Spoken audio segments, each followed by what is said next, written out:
இன்னைக்கு இந்த வீடியோல நம்ம பார்க்க போறது புதிய பாஸ்போர்ட் பெறுவதற்கும் ஏற்கனவே உள்ள பாஸ்போர்ட் காலாவதியாகிவிட்டால் அதை புதுப்பிப்பதற்கும் இணையதளம் வழியாக வீட்டில் இருந்து எவ்வாறு விண்ணப்பிக்கலாம் அப்படிங்கிற அனைத்து தகவல்களையும் இந்த வீடியோல நம்ம தெளிவா பார்க்கலாம். இந்த வீடியோவை முழுசா பாருங்க. இந்த வீடியோவை நிறைய பேருக்கு ஷேர் பண்ணுங்க.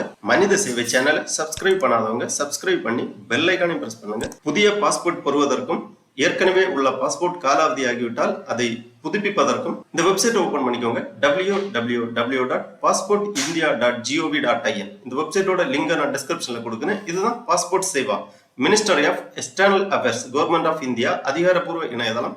இந்த இணையதளத்தில் தான் புதிய பாஸ்போர்ட் விண்ணப்பம் மற்றும் பாஸ்போர்ட் புதுப்பித்தல் போன்ற விண்ணப்பங்களை சமர்ப்பிக்க வேண்டும். இந்த வெப்சைட்டை ஓபன் பண்ணீங்கன்னா இதுல நிறைய தகவல்கள் எல்லாமே கொடுக்கப்பட்டிருக்கும். Apply for passport, check for appointment availability, track passport application, register feedback grievance, அந்த மாதிரி அனைத்து தகவல்களும் கொடுக்கப்பட்டிருக்கும். அப்புறமா know about our service அந்த மாதிரி கொடுத்திருக்காங்க. fresh அல்லது reissue ordinary passport, Tatkal passport, diplomatic அல்லது official passport, police clearance certificate, identity certificate, passport surrender certificate, line of control permit, passport act and rules, இந்த மாதிரி அனைத்து சேவைகளையுமே நீங்க பயன்படுத்திக் கொள்ளலாம் இந்த இணையதளம் வழியாக. இந்த மெனுவிலேயே கொடுத்திருக்காங்க. பாஸ்போர்ட் ஆபீசஸ் டீடைல்ஸ் கொடுத்திருக்காங்க. இந்தியாவில் உள்ள அனைத்து பாஸ்போர்ட் அலுவலகங்களின் விவரங்களும் நீங்க இந்த இணையதளத்தில் தெரிந்து கொள்ளலாம். தமிழ்நாட்டில் உள்ள அனைத்து பாஸ்போர்ட் சேவா கேந்திரா மற்றும் post office passport Seva Kendra போன்ற அனைத்து விவரங்களையுமே தெரிந்து கொள்ளலாம். இங்க சர்வீஸ் கொடுத்திருக்காங்க. செக் அப்பாயின்மெண்ட் அவைலபிலிட்டி, ஃபீ கால்குலேட்டர், அதாவது இந்த ஆப்ஷன்ல நீங்க கிளிக் பண்ணீங்கன்னா உங்களுக்கு எந்த கேட்டகரியில பாஸ்போர்ட் தேவையோ அதற்கான டீடைலை செலக்ட் பண்ணி நீங்க அந்த பாஸ்போர்ட்டுக்கு எவ்வளவு ஃபீ அமௌண்ட் நீங்க பே பண்ண வேண்டும் அப்படிங்கிற டீடைல்ஸை பார்த்துக்கலாம். அப்புறமா apply for fresh or reissue ordinary passport, Tatkal passport, police clearance certificate, அந்த மாதிரி அனைத்து தகவல்களுமே இந்த இணையதளத்தில் கொடுத்திருக்காங்க. புதிய பாஸ்போர்ட் விண்ணப்பிப்பதற்கு அல்லது ரீஇஷ்யூ பாஸ்போர்ட் விண்ணப்பிப்பதற்காக ஃபர்ஸ்ட்ல இந்த இணையதளத்தில் நீங்க ஒரு கணக்கு உருவாக்க வேண்டும். ரெஜிஸ்டர் அப்படிங்கிற ஒரு ஆப்ஷன் இருக்கு. இதுல நீங்க கிளிக் பண்ணி ரெஜிஸ்டர் பண்ணிக்கோங்க. உடனே இந்த மாதிரி புதுசா ஒரு பேஜ் ஓபன் ஆகும். Passport Seva new user registration அந்த மாதிரி கொடுத்திருப்பாங்க. இதுல ஃபர்ஸ்ட்ல சிபிவி டெல்லி பாஸ்போர்ட் ஆபீஸ் அந்த மாதிரி கொடுத்திருக்காங்க. இந்த பாஸ்போர்ட் ஆபீஸ்ல நீங்க கிளிக் பண்ணிக்கோங்க. அதன் பிறகு பாஸ்போர்ட் ஆபீஸ் செலக்ட் பண்ணிக்கோங்க. உங்களுக்கு அருகாமையில் உள்ள பாஸ்போர்ட் ஆபீஸ் செலக்ட் பண்ணிக்கோங்க. அதன் பிறகு ஃபுல் நேம் என்டர் பண்ணிக்கோங்க. உங்களது முழு பெயர் இங்கே எழுதப்பட வேண்டும். முழு பெயர் இனிஷியல் இல்லாம எழுதணும். அப்புறமா இமெயில் ஐடி, உங்களது இமெயில் ஐடி இங்க என்டர் பண்ணி அப்புறமா do you want your login ID to be same as email ID அந்த மாதிரி கேட்டிருக்காங்க. உங்களது லாகின் ஐடியும் இமெயில் ஐடியும் சேமா இருக்கணும்னா எஸ் கொடுத்துக்கோங்க, அல்லது நோ கொடுத்துட்டு உங்க லாகின் ஐடி இங்க என்டர் பண்ணி ஒரு பாஸ்வேர்டு ஒன்று கிரியேட் பண்ணிக்கோங்க. லாகின் பண்றதுக்காக யூஸ் ஆகும். ஓன் பாஸ்வேர்டு கிரியேட் பண்ணிக்கோங்க. இந்த பாஸ்வேர்டை மறக்காம நோட் பண்ணி வச்சுக்கோங்க. அதன் பிறகு நீங்க சைன் அப் ஆப்ஷன் கொடுத்தீங்கன்னா உங்க ரெஜிஸ்டர்ட் மொபைல் நம்பர் இமெயில் ஐடிக்கு ஓடிபி சென்ட் பண்ணுவாங்க. அந்த ஓடிபியை நீங்க இங்க என்டர் பண்ணி வெரிஃபை பண்ணீங்கன்னா உங்க ரெஜிஸ்ட்ரேஷன் கம்ப்ளீட் ஆகும். அதன் பிறகு நீங்க லாகின் பண்ண வேண்டும். லாகின் பண்றதுக்காக திருப்பி இந்த பேஜ்ல வந்தீங்கன்னா இங்க லாகின் அப்படிங்கிற ஒரு ஆப்ஷன் இருக்கு. இதை நீங்க கிளிக் பண்ணீங்கன்னா இந்த மாதிரி லாகின் ஐடி கேட்டிருப்பாங்க. நீங்க கொடுத்திருக்கக்கூடிய லாகின் ஐடியை இங்க என்டர் பண்ணி கண்டினியூ பண்ணி ரெண்டு விதமா கொடுத்திருப்பாங்க. ஒன்னு பாஸ்வேர்டு வச்சு நீங்க லாகின் பண்ணிக்கலாம், அல்லது ஓடிபி வெரிஃபிகேஷன் வழியாகவும் நீங்க லாகின் பண்ணிக்கலாம். நீங்க ஓடிபி வெரிஃபிகேஷன் வழியா லாகின் பண்றதுக்காக சூஸ் பண்ணீங்கன்னா உங்க ரெஜிஸ்டர்டு இமெயில் ஐடிக்கு ஓடிபி சென்ட் பண்ணுவாங்க. அந்த ஓடிபியை நீங்க இங்க என்டர் பண்ணி வெரிஃபை பண்ணீங்கன்னா உங்க டேஷ்போர்டு ஓப்பன் ஆகும். அல்லது நீங்க பாஸ்வேர்டு என்டர் பண்ணி நீங்க லாகின் பண்ணிக்கலாம். உங்க டேஷ்போர்டு ஓப்பன் ஆகும். இந்த மாதிரி உங்க டேஷ்போர்டு ஓப்பன் ஆகும். இதுல உங்க email ID, dashboard, modify profile details எல்லாமே கொடுத்திருப்பாங்க. இங்க my application, fee details, document advisor அந்த மாதிரி கொடுத்திருப்பாங்க. இதுல இந்த சர்வீஸ்ல நீங்க கிளிக் பண்ணீங்கன்னா ஃப்ரெஷ் பாஸ்போர்ட் அல்லது ரீஇஷ்யூ ஆஃப் பாஸ்போர்ட் அந்த மாதிரி கொடுத்திருப்பாங்க. இந்த ஆப்ஷன்ல நீங்க கிளிக் பண்ணிக்கோங்க. உடனே இந்த மாதிரி பேஜ் ஒன்று ஓப்பன் ஆகும். இதுல ஆல்ரெடி உங்க ஓல்டு ஃபைல் அவைலபிலிட்டி இருந்துச்சுன்னா உங்க பாஸ்போர்ட் நம்பரை என்டர் பண்ணி டேட் ஆஃப் பர்த் என்டர் பண்ணி சென்ட் ஓடிபி கொடுத்தீங்கன்னா உங்க ரெஜிஸ்டர்டு இமெயில் ஐடிக்கு ஓடிபி சென்ட் பண்ணுவாங்க. அந்த ஓடிபியை நீங்க என்டர் பண்ணி வெரிஃபை பண்ணீங்கன்னா உங்க பழைய டீடைல்ஸ் எல்லாமே திரையில் தோன்றும். அல்லது இந்த ஆப்ஷனை நீங்க ஸ்கிப் பண்ணிட்டு புதுசா அப்ளை பண்ணிக்கலாம். அதுக்காக பாஸ்போர்ட் ஆபீஸ் செலக்ட் பண்ணிக்கோங்க. உங்களுக்கு அருகாமையில் உள்ள பாஸ்போர்ட் ஆபீஸ் நீங்க செலக்ட் பண்ணி நெக்ஸ்ட் பண்ணீங்கன்னா இந்த மாதிரி fresh passport or reissue of passport application அப்படிங்கிற ஒரு பேஜ் வரும். இதுல 9 ஸ்டெப்பா கொடுத்திருக்காங்க இந்த அப்ளிகேஷன். ஃபர்ஸ்ட்ல பாஸ்போர்ட் டைப், அப்புறமா applicant details, family details, address details, emergency contact, preview passport, other details, passport preview, அப்புறமா டீடைல்ஸ் வெரிஃபிகேஷன், இந்த மாதிரி 9 ஸ்டெப்பா கொடுத்திருக்காங்க. இதுல ஒவ்வொரு ஸ்டெப்பையும் நீங்க என்டர் பண்ணி சேவ் பண்ணிக்கோங்க. சேவ் அண்ட் நெக்ஸ்ட் பண்ணீங்கன்னா நெக்ஸ்ட் ஸ்டெப் ஓபன் ஆகும். ஃபர்ஸ்ட் ஸ்டெப்ல பாஸ்போர்ட் டைப் கொடுத்திருக்காங்க. இதுல அப்ளையிங் ஃபார் ஃப்ரெஷ் பாஸ்போர்ட் அல்லது ரீஇஷ்யூ பாஸ்போர்ட் அந்த ஆப்ஷனை நீங்க கிளிக் பண்ணிக்கோங்க. உங்களுக்கு தேவையான ஆப்ஷனை நீங்க கிளிக் பண்ணிக்கோங்க. ஃப்ரெஷ் பாஸ்போர்ட் புதுசா விண்ணப்பிக்கிறவங்கன்னா ஃப்ரெஷ் பாஸ்போர்ட் அப்ளை பண்ணிக்கோங்க. ரினியூவல் பண்றதா இருந்தா ரீஇஷ்யூ ஆஃப் பாஸ்போர்ட் அந்த ஆப்ஷனை கிளிக் பண்ணிக்கோங்க. அப்புறம் கீழே வரும்போது ஆப்ஷன்ஸ் கொடுத்திருக்காங்க. Change of existing personal particulars, damaged passport, excision of pages, lost passport, validity expired more than 3 years ago அல்லது வேலிடிட்டி எக்ஸ்பயர்டு வித்தின் 3 years அல்லது டியூ டு எக்ஸ்பயர். உங்களது பாஸ்போர்ட் காலாவதியாகி 3 ஆண்டுகளுக்கு மேல் ஆகி இருந்தால் இந்த ஆப்ஷனை கிளிக் பண்ணிக்கோங்க. அல்லது உங்களது பாஸ்போர்ட் எக்ஸ்பயரி ஆகுறதுக்கு இன்னும் டைம் இருக்குன்னா இந்த ஆப்ஷனை கிளிக் பண்ணிக்கோங்க. அல்லது நியூ பாஸ்போர்ட்டுக்கு விண்ணப்பிக்கிறவங்க இந்த மாதிரி டைப் ஆஃப் அப்ளிகேஷன், நார்மல் அல்லது தட்கால், டைப் ஆஃப் புக்லெட் அந்த ஆப்ஷனை கிளிக் பண்ணி சேவ் அண்ட் நெக்ஸ்ட் பண்ணீங்கன்னா அப்ளிகண்ட் டீடைல்ஸ் வரும். அதுல தேவையான டீடைல்ஸ் எல்லாமே பூர்த்தி பண்ண வேண்டும். அப்ளிகண்ட் டீடைல்ஸ்ல ஃபர்ஸ்ட்ல கிவன் நேம் கேட்டிருக்காங்க. அதாவது உங்க நேம் தெளிவாக இங்க என்டர் பண்ணிக்கோங்க. அப்புறமா சர்நேம்ங்கிறது உங்க ஃபாதர் நேம் இங்க நீங்க என்டர் பண்ண வேண்டும். அல்லது உங்க மிடில் நேம் இருந்துச்சுன்னா இங்க சர்நேம்ல நீங்க மிடில் நேம் என்டர் பண்ணிக்கலாம். உங்க முழு நேம் இங்க என்டர் பண்ணிட்டு ஜெண்டர் செலக்ட் பண்ணிக்கோங்க. அப்புறமா have you ever been known by other names அந்த மாதிரி கேட்டிருக்காங்க.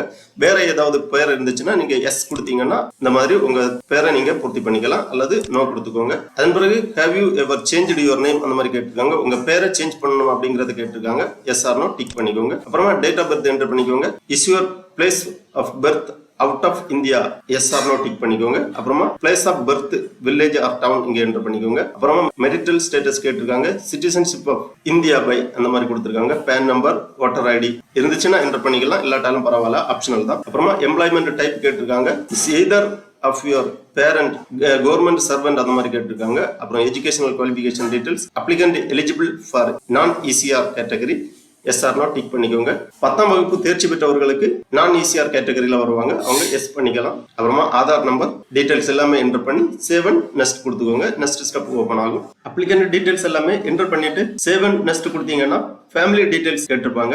அதன் பிறகு father or legal guardian name, surname, mother given name, surname, legal guardian given name, அப்புறம் ஸ்பௌஸ் கிவன் நேம், சர்நேம் அந்த மாதிரி ஃபேமிலி டீடைல்ஸ் கேட்டிருப்பாங்க. எல்லாமே தெளிவா பூர்த்தி பண்ணி சேவ் அண்ட் நெக்ஸ்ட் பண்ணிக்கோங்க. அதன் பிறகு அட்ரஸ் டீடைல்ஸ் கேட்டிருப்பாங்க. உங்க முழு முகவரியை இங்க பூர்த்தி பண்ற மாதிரி இருக்கும்.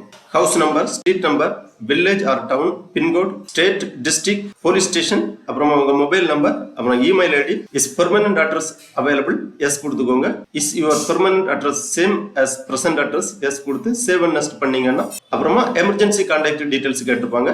எமர்ஜென்சி கான்டாக்ட்ல name and address, mobile number, telephone number, ஏதாவது உங்க முகவரி, அப்புறமா phone number, telephone number, email ID enter பண்ணி சேவ் அண்ட் நெக்ஸ்ட் பண்ணிக்கோங்க. அதன் பிறகு ப்ரீவியஸ் பாஸ்போர்ட் டீடைல்ஸ் கேட்டிருப்பாங்க. அதாவது ரினியூவல் பண்ணக்கூடியவங்களுக்கு ப்ரீவியஸ் பாஸ்போர்ட் டீடைல்ஸ் கேட்டிருப்பாங்க. புதுசா அப்ளை பண்றவங்களுக்கு அதர் டீடைல்ஸ் எல்லாமே என்டர் பண்ண வேண்டியிருக்கும்.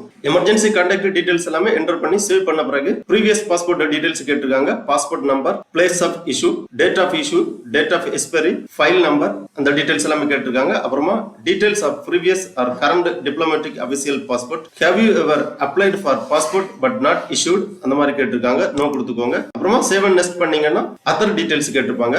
அதன் பிறகு அதர் டீடைல்ஸ் கொஞ்சம் கேட்டிருக்காங்க. Provide the following details if there are any criminal proceeding pending against the applicant அந்த மாதிரி கொஞ்சம் டீடைல்ஸ் கேட்டிருக்காங்க. எல்லாமே தெளிவா ரீட் பண்ணி எஸ் ஆர் நோ டிக் பண்ணிக்கோங்க. நிறைய கொஸ்டின்ஸ் கேட்டிருக்காங்க. ஏதாவது கிரிமினல் கேஸ் இருக்கா, இல்ல ஏதாவது ப்ராப்ளம் இருக்கா அப்படிங்கிற டீடைல்ஸ் எல்லாமே நீங்க தெளிவா என்டர் பண்ற மாதிரி இருக்கும். ஒவ்வொரு கொஸ்டின்ஸா ரீட் பண்ணி எஸ் ஆர் நோ டிக் பண்ணிக்கோங்க. அதர் டீடைல்ஸ் எல்லாமே நீங்க என்டர் பண்ணி சேவ் அண்ட் நெக்ஸ்ட் கொடுத்தீங்கன்னா பாஸ்போர்ட் ப்ரீவியூ ஆகும். உங்களோட பாஸ்போர்ட் ப்ரீவியூ ஆகும்.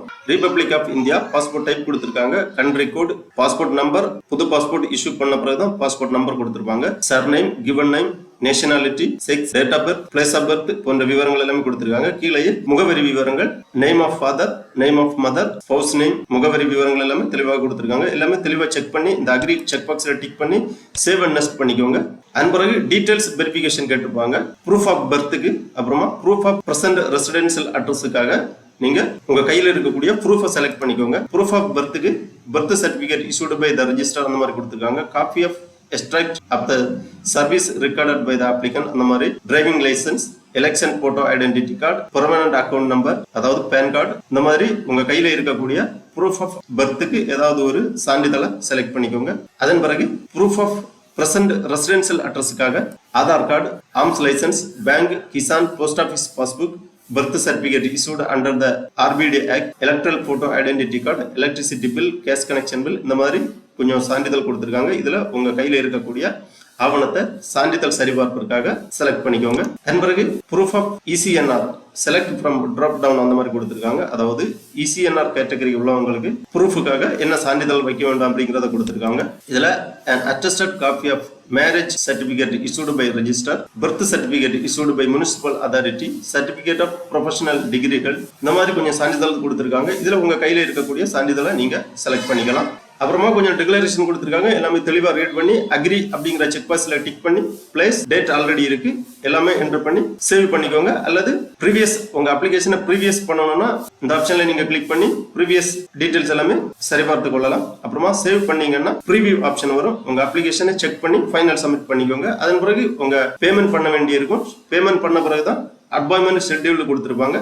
உங்க அப்பாயின்மெண்ட் ஷெட்யூல்ல நீங்க செலக்ட் பண்ணிக்கலாம். உங்க அப்ளிகேஷனை சப்மிட் பண்ண உடனே அதன் பிறகு payment and scheduled for appointment அப்படிங்கிற ஒரு பேஜ் வரும். இதுல நீங்க உங்க பேமெண்ட் பண்ற மாதிரி இருக்கும். அதுக்காக ரெஃபரன்ஸ் நம்பர் கொடுத்துருக்காங்க. அதாவது உங்க application reference number, file number, registered RPO Madurai, அதாவது passport office, registered passport office Madurai. அப்புறமா PSK செலக்ட் பண்ணிக்கோங்க. உங்களுக்கு அருகாமையில் உள்ள பாஸ்போர்ட் சேவா கேந்திரா இங்க நீங்க செலக்ட் பண்ண வேண்டும். இதுல உங்க பாஸ்போர்ட் ஆபீஸ்க்கு கீழே வரக்கூடிய அனைத்து பாஸ்போர்ட் சேவா கேந்திரா பேர் இங்க கொடுத்துருப்பாங்க. அதுல உங்க பாஸ்போர்ட் சேவா கேந்திரா பெயர் செலக்ட் பண்ணிக்கோங்க. அல்லது post office passport Seva Kendra அப்படின்னு கொடுத்துருக்காங்க. உங்க அருகாமையில் உள்ள post office passport Seva Kendra அங்கேயும் நீங்க செலக்ட் பண்ணிக்கலாம். உங்க பாஸ்போர்ட் சேவா கேந்திரா செலக்ட் பண்ணிட்டு அதன் பிறகு நீங்க பேமெண்ட் ஆப்ஷனை செலக்ட் பண்ணிக்கோங்க. செலக்ட் பண்ண உடனே இங்க அப்பாயின்மெண்ட் அவைலபிலிட்டி கொடுத்துருப்பாங்க. எந்த டேட்ல அப்பாயின்மெண்ட் அவைலபிலிட்டி இருக்குங்கிறத கொடுத்துருப்பாங்க. நீங்க செலக்ட் பண்ணிக்கலாம். இங்கே கொடுத்துருக்காங்க earliest appointment available for to proceed click book appointment or select appointment date அந்த மாதிரி கொடுக்கப்பட்டுள்ளது. உங்களுக்கு தேவையான டேட்டை நீங்க செலக்ட் பண்ணிக்கலாம். இங்க கிரீன்ல கொடுத்துருப்பாங்க எந்தெந்த டேட்ல அப்பாயின்மெண்ட் இருக்குங்கிறது கிரீன் கலர்ல கொடுத்துருப்பாங்க. உங்களுக்கு தேவையான டேட்டை நீங்க செலக்ட் பண்ணிக்கலாம். அதன் பிறகு மேக் பேமெண்ட் ஆப்ஷன் இருக்கு. மேக் பேமெண்ட் ஆப்ஷன் கொடுத்தீங்கன்னா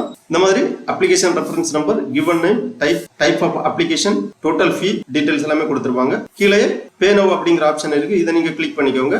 உடனே இந்த மாதிரி welcome to SBI ePay life அப்படிங்கிற பேமெண்ட் கேட்வே ஓபன் ஆகும். இதுல SBI net banking, other bank net banking, state bank debit card, other bank debit card, credit card, UPI option இருக்கு. உங்களுக்கு எந்த ஆப்ஷன் வழியா நீங்க பே பண்ணணுமோ அந்த ஆப்ஷன் வழியா நீங்க பே பண்ணிக்கோங்க. பேமெண்ட் சக்சஸ்ஃபுல் ஆன உடனே அப்பாயின்மெண்ட் கன்ஃபார்ம் ரெசிப்ட் அந்த மாதிரி கொடுத்துருப்பாங்க. பிரிண்ட் அப்பாயின்மெண்ட் ரெசிப்ட் அந்த மாதிரி கொடுத்துருக்காங்க. இந்த அப்பாயின்மெண்ட் ரெசிப்ட்டை நீங்க பிரிண்ட் போட்டு வச்சுக்கோங்க. இதுலயே உங்களுக்கான அப்பாயின்மெண்ட் டேட், அப்பாயின்மெண்ட் டைம் எல்லாமே கொடுத்துருப்பாங்க. இந்த ரெசிப்ட்டை நீங்க உங்க அப்பாயின்மெண்ட் டைமுக்கு நீங்க எடுத்து செல்ல வேண்டும். அது மட்டும் இல்ல, நீங்க செலக்ட் பண்ணி இருக்கக்கூடிய ப்ரூஃப் சர்டிபிகேட், அதாவது பர்த் ப்ரூஃப் சர்டிபிகேட் மற்றும் ECNR அவைலபிலிட்டி இருந்துச்சுன்னா அதற்கான சான்றிதழ், அப்புறமா அட்ரஸ் ப்ரூஃபுக்காக நீங்க செலக்ட் பண்ணி இருக்கக்கூடிய சான்றிதழ், இவை எல்லாமே காப்பி நீங்க எடுத்துட்டு செல்ல வேண்டும். அது மட்டும் இல்ல, ஒரிஜினலும் எடுத்து செல்ல வேண்டும். இந்த மாதிரி வீட்டிலிருந்து கணினி வாயிலாகவோ அல்லது இ-சேவை மையங்கள் வாயிலாகவோ இணையதளம் வழியாக உங்களது பாஸ்போர்ட் அப்ளிகேஷனை நீங்கள் சப்மிட் பண்ணலாம். புதுசாக பாஸ்போர்ட் விண்ணப்பிக்கக்கூடியவர்கள் மற்றும் ஏற்கனவே பாஸ்போர்ட் இருக்கக்கூடியவர்கள் காலாவதியாகிவிட்டால் புதுப்பிப்பதற்காக இணையதளம் வழியாக இவ்வாறு விண்ணப்பிக்கலாம். ஓகே நண்பர்களே, இந்த வீடியோ உங்களுக்கு உபயோகமா இருந்துச்சுன்னா லைக் பண்ணுங்க, ஷேர் பண்ணுங்க.